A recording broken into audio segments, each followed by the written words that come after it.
Okay, I think I'm gonna go ahead and get started. Hi, my name is DeAsia Paige. My pronouns are she, her, hers. I'm currently a journalist, but I also graduated from KU in May of last year. And I'm so excited to welcome you all to the Free Black Women's Library 2021 Reading Challenge video series. And today I'll be reading my own book, The College Diaries, How a Budding Black Feminist Found Her Voice. I'll be reading two chapters from my book today. And this book, it was released in December of last year, and I kind of been writing it all throughout the 4 years of my college journey. So it's basically just personal essays, just about all the various shitty and like great experiences that I've had throughout attending KU. So I'll be reading chapters 8 and 9 today of my book. And I guess I'll just say like one thing about, I guess the inspiration for, I guess, writing this book for me was to just really just tell my story, because I didn't see too many, black women who were, I guess, like young adult or like early 20s just writing about their own stories. So I just wanted to encourage people to just continue to have the courage to speak their own truth and write their own stories, especially for young black women. So this chapter that I'm about to read right now is called I'm Sorry. Again, it's chapter 8 of my book. So I'll just get started. So Saturday, October 26, 2019. I was a senior in college, and it was the weekend of my 21st birthday. I wasn't looking forward to anything else except seeing him again. We hadn't seen each other in nearly a year, and we hadn't talked since then. But the news of him visiting for homecoming weekend made my heart warm. I remember the first time we locked eyes. I was hooked. He was fine as fuck.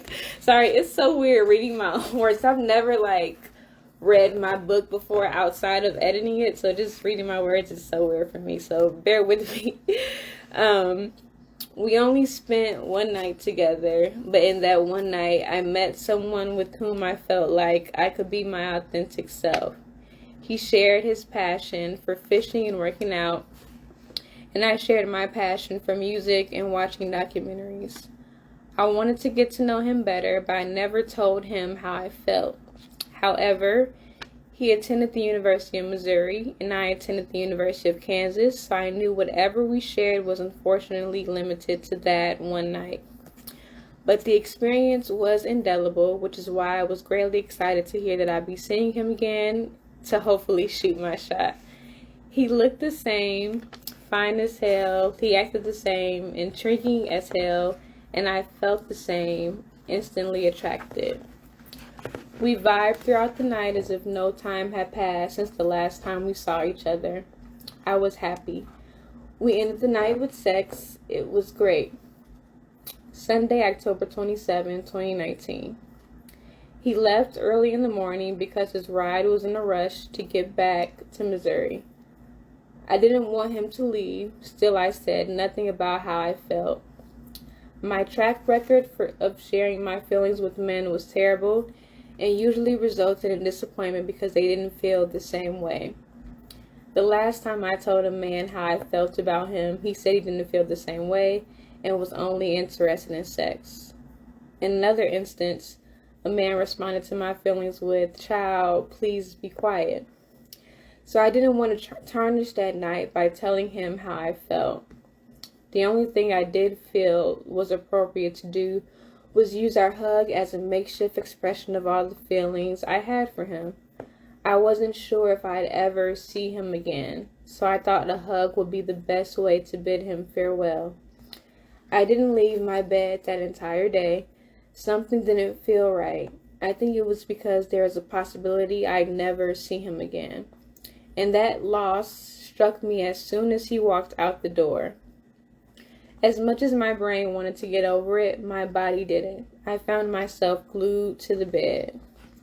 Why didn't I tell him how I felt? Why didn't I tell him I liked him?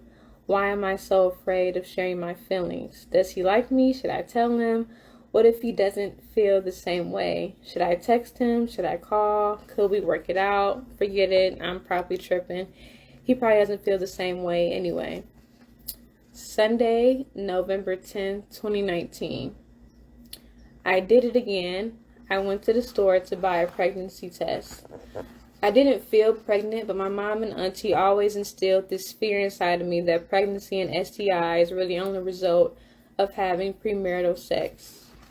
I tried resisting the urge to buy one, but my paranoia got the best of me.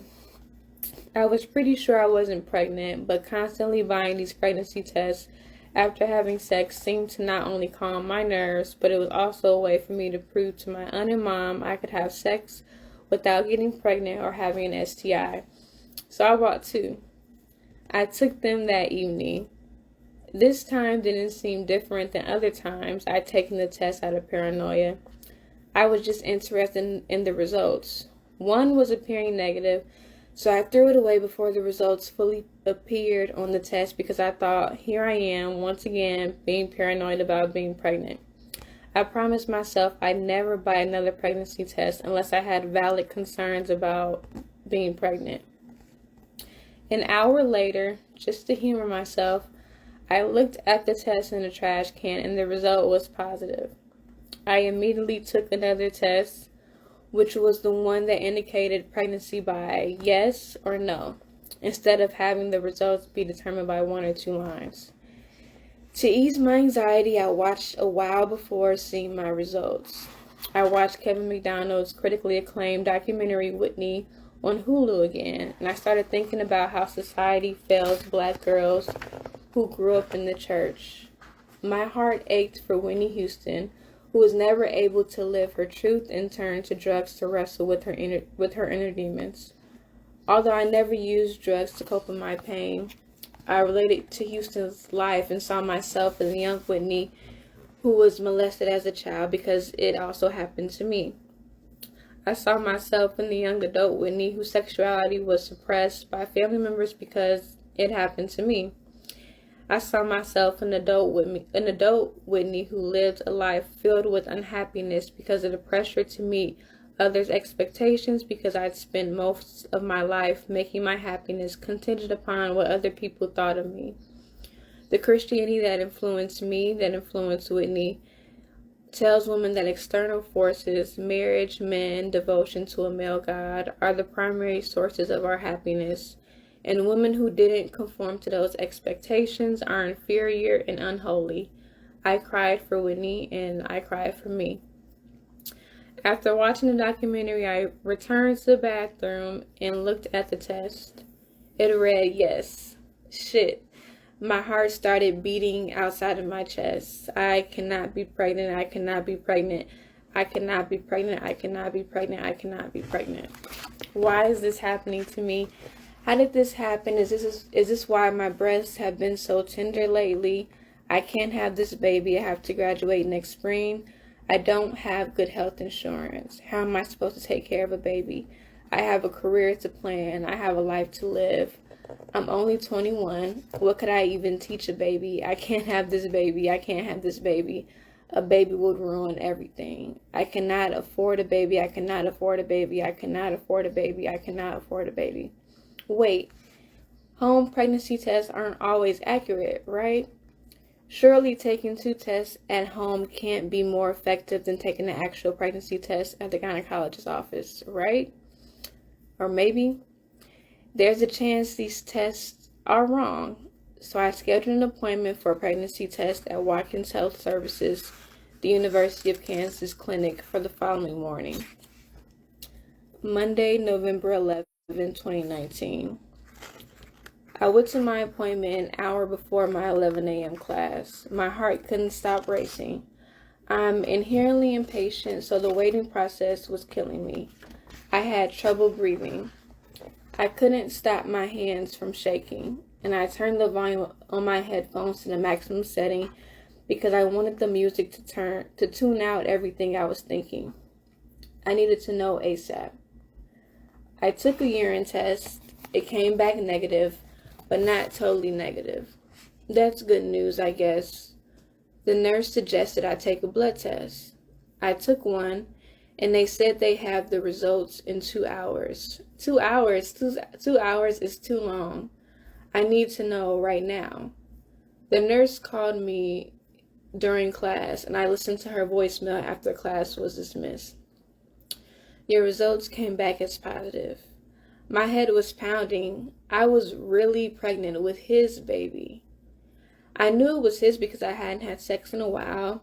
I'm having the baby of a man I love who doesn't even know that I love him. Fuck. The jokes write themselves. Of course this type of shit happens to me. I never considered telling him because I didn't want to stress him out, although this was his problem as much as it was mine. It's funny how I pride myself on being a feminist and having progressive sexual politics, but I wasn't even audacious enough to call the person who got me pregnant for fear of upsetting him. I prioritized his feelings over mine. I didn't plan on telling anyone, so my calling him would have been a reminder to me that I wasn't in this alone. It's his baby too. But making that call seemed like the hardest thing ever, and I was scared. I made the decision not to call. My 11 a.m. class dismissed a bit early, so that gave me enough time to call a local Planned Parenthood or an abortion clinic before my 12:30 p.m. class to schedule an appointment. It didn't take long for me to realize that Lawrence did not have any abortion clinics. The closest one was in Overland Park, so I called them. I didn't think about how absurd it was for me to travel nearly an hour to get a procedure that was my constitutional right to have. I just wanted to get rid of the baby.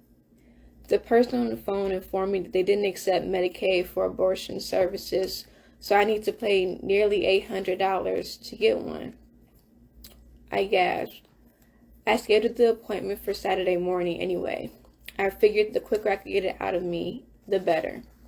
The hypocrisy with all this was that my mom, my aunt on my mom's side, and my aunt on my dad's side have all had abortions. However, they were in committed relationships, and I was not. I knew they would judge me, and I wasn't in the mood for judgment, so I didn't plan on calling them. That left me with no choice but to call the person I was the most scared to call, him.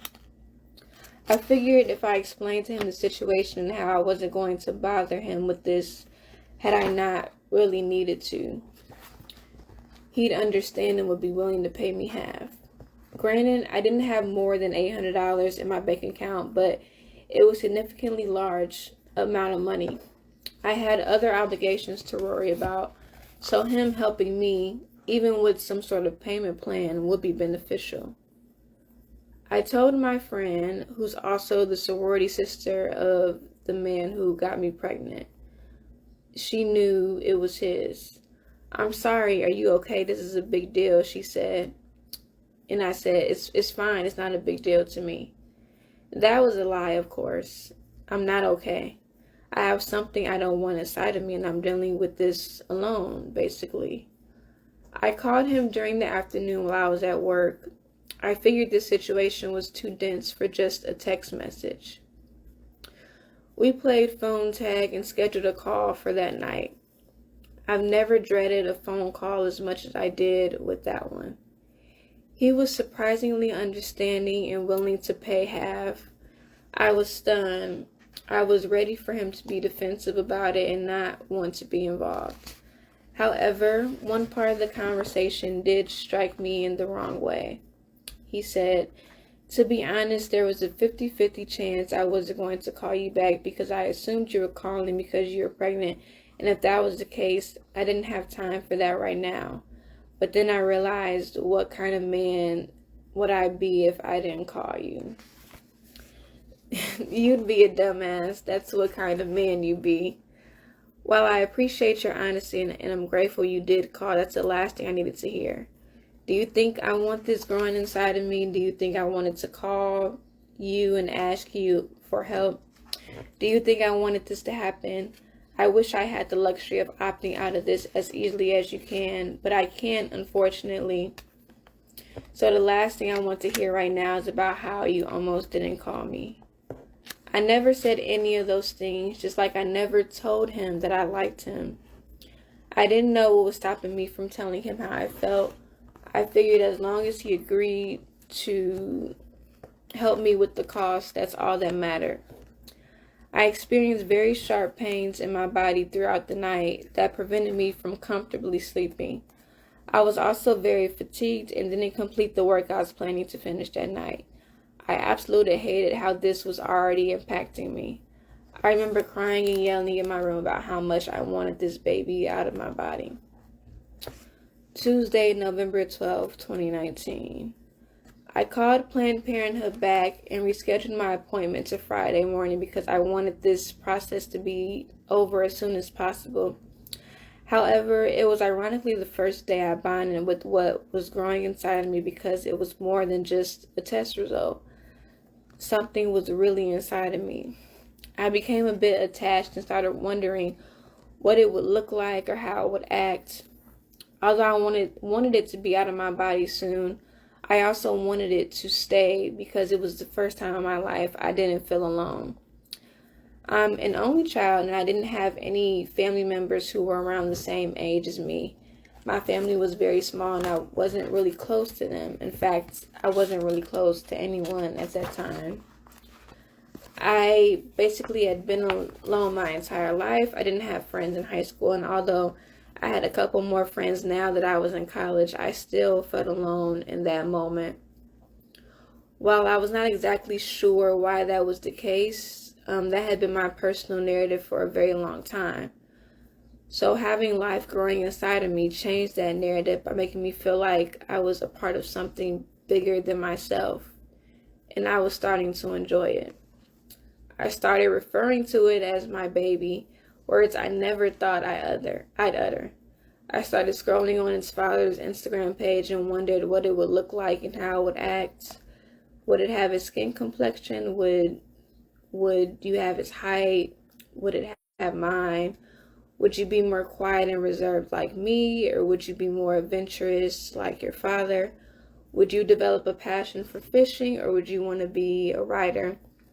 Would you have your father's hair type, or would you have mine? Would you be an old soul like both of your parents, or the opposite? I love you and I'd be happy with however you turn out. Friday, November 15, 2019. I had never been to a Planned Parenthood before, but it was the most intimidating and nerve-wracking experience. I had to sign this form and that form and those forms and wait in a room where it felt like all eyes are on me. Most people were either brought family members or partners, but I had no one, and it made me realize how much I wish the father was more present in this situation. I was angry because he didn't have to endure any of this. For him, this was probably just a business transaction. For me, it was one of the most difficult experiences I've faced in my life. I was at the clinic for 2 hours before they called me for an ultrasound.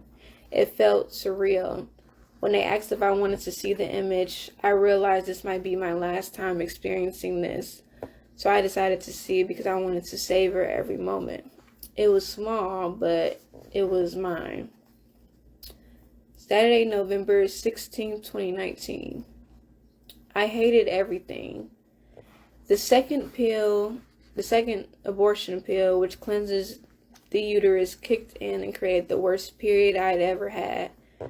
I felt disgusting. I wanted the father to be with me for comfort and support, but I knew it wasn't fair because we weren't in a relationship, and that aspect made me angrier. Why hasn't he texted me? He knew I would be having the abortion today. Why are men so selfish? This isn't just my baby. This definitely isn't just my baby. He texted me hours later asking me how everything went. That's a good sign, I guess. I explained to him what was happening. He said he was sorry I had to go through this. Okay, we're making progress. That sentiment was followed by him asking for documentation. I told him I didn't have any and would never put his name on anything if that's what he meant by asking the question. His vague response was, okay, no worries. Why is he asking for documentation? I haven't even received anything like that. What does he mean? I would never give the doctors his name. He asked me this during our first conversation. I really don't know what he means by this. I'm confused. Wait, he probably doesn't believe me. His doubting my pregnancy never crossed my mind because I would never lie about something as serious as that. However, I realized he probably didn't know that, considering we didn't know each other that well. To ease his concerns, I sent him a receipt for the service and a signed document from Planned Parenthood, the only documentation I had, detailing the services that I received. I didn't want him to think I was using the abortion to make an easy $400, although me doing that sounds very ridiculous. I wanted to assure him that I was in line. Sunday, November 17, 2019. No response from him. It's okay, maybe he's just very busy. Still no response. Maybe I really am in this alone. Maybe he doesn't believe me, so he isn't going to pay. I guess that's understandable. Whatever. I was foolish to think I was deserving of anything in this process. I wish I still had the baby inside of me so I could feel less alone. Tuesday, November 19, 2019. Why did I do this? I did not want the abortion. I miss you. I'm so sorry. I called him twice. He didn't answer, of course. I was so depressed at that time that the sound of hearing his voice and him comforting me was all that I needed to hear. I didn't want to feel like I was alone anymore. Wednesday, November 20th, 2019. He texted me early in the morning and said he was sorry for missing my call, and he appreciated me sending the picture of the documents. I apologized for calling and mentioned me being depressed was the reason why I called, which was a mistake. He never responded to any of that. Monday, December 10th, 2019. I had no idea what he was thinking. I spent most of the day trying to decipher what was going on in his mind, considering he didn't text me back. I became more frustrated and I really wanted to beat his ass. Why is he so inconsiderate? He should let me know what he's going to do. I should have received an update on the money by now. Why are men so emotionally unavailable? Why aren't they taught to honor women's feelings? Why am I enabling this shit by not telling him how I really feel? I didn't ask to get pregnant. I did not get myself pregnant. The least he could do is communicate with me. I decided to text him to see if he needed any more documentation, because his thanks I appreciated response to the picture of the documents wasn't a clear indication of him believing I was actually pregnant. He didn't respond. Tuesday, December 3rd, 2019. I called him. He didn't pick up. He finally sent me a text and said he didn't need any more documentation and mentioned he was trying to budget his money so he could pay his portion for the abortion. That's cool, I guess. I had my follow-up appointment at Planned Parenthood to ensure the pregnancy was terminated. As I approached the entrance, pro-life activists whom I didn't see during my first visit waved their signs and constantly shouted that people who get abortions are murderers. Although they were targeting anyone going into the Planned Parenthood facility, it felt like they were directly speaking to me because of the overwhelming guilt I felt since having the abortion. They made me unsure about my decision, and I felt even more lonely in the process. This visit was significantly shorter than the first one. The nurse gave me an ultrasound and happily told me I was no longer pregnant. Even though I knew I couldn't afford the baby, I kind of wanted her to be wrong. I wanted the baby back. Friday, December 13, 2019. It was the end of the fall semester, and I didn't want to be in my room alone and depressed. So I took my friend's offer and accompanied her and her sorority sister to the University of Missouri. It was the same friend who's a sorority sister of the man who got me pregnant. So I knew I was going to see him. I thought I was mentally and emotionally ready to be in the same room as him again. At the beginning of the night, we had a decent conversation about what was going on in our lives as if the abortion never happened. "How are you?" he asked. And then I said, "I'm okay. I'm just trying to deal with everything that's been going on." "Yeah, let's not talk about that right now," he said. At that moment, I really wanted to yell at him and walk away. If now's not the right time to talk about it, when the fuck will we ever talk about it? It's not like you've been communicating with me during this entire process, and I don't even have my money yet. I didn't get myself pregnant. After he uttered that statement, I imagined screaming those words at him and making a scene at the function to let everyone in that room know what he was doing. Instead, I agreed to talk more about our career plans. Toward the end of the night, I started becoming embarrassingly clingy toward him and repeatedly said I wanted to be with him for the night. I also told him that I liked him. I guess all I needed was some alcohol to finally muster the courage to tell him how I felt about him. He didn't feel the same way, and he slightly suggested that my feelings were misguided. Maybe they were.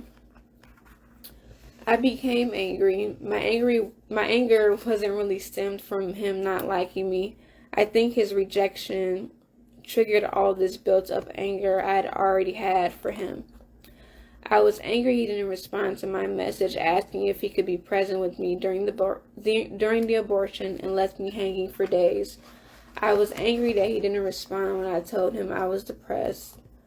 I was angry that he constantly asked me for documentation. I was angry that he wasn't communicating with me about the money, nor giving me updates about when I should expect it.